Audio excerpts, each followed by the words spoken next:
Hello, in this video I'm going to show you how to create tasks in Gmail.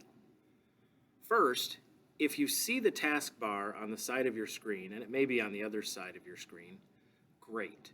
If not, look for this little arrow in the bottom right and click on it, and that will show you the taskbar.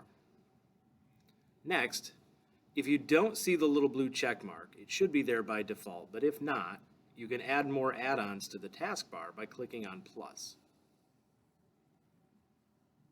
All right, so you can choose from any of the ones in here. Most of them should work, I would imagine.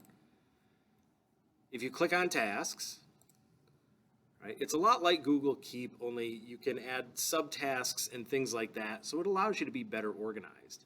So for this one, I'm going to add a task.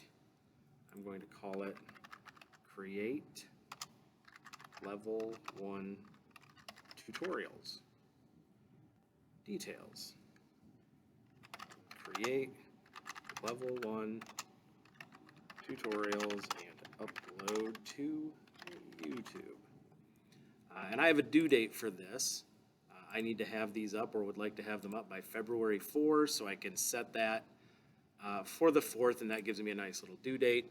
Now that I have this, if I click on the little snowman menu, I can add a subtask if there's more parts to this task than just that, or if they have to be done in a certain order. And that is how you create tasks in Gmail.